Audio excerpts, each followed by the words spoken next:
दिनांक 18/2/2025 रोजी कल्याण ते दादर या सकाळी 9:47 फास्ट ट्रेनमध्ये काही प्रवासी प्रवास करत होते.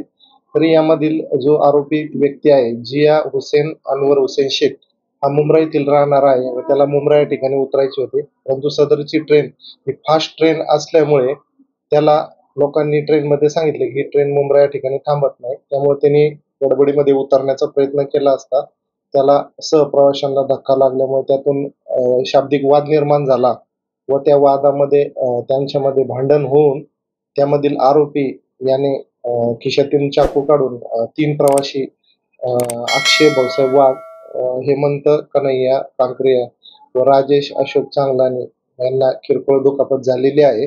तरी सदर आरोपी व्यक्ती याला तात्काळ अटक करण्यात आलेली आहे व त्यामध्ये जे जखमी आहेत त्यांच्यावर औषधोपचार करण्यात आलेले आहेत. औषधोपचार करून ते त्यांच्या घरी गेलेले आहेत. हा प्रकार ट्रेनमध्ये घडला आहे. हा प्रकार जो आहे हा चालू रनिंग ट्रेनमध्ये कल्याण ते ठाणे या दरम्यान घडलेला आहे. तरी सदर भांडणाला सुरुवात डोंबिवली या ठिकाणी झाल्यामुळे या ठिकाणी डोंबिवली रेल्वे पोलीस स्टेशन येथे गुन्हा रजिस्टर्ड झालेला आहे. आरोपी अटक आहे. आता सध्या आरोपी जेल कस्टडीमध्ये आहे आणि त्याच्यामध्ये सखोल तपास सुरू आहे.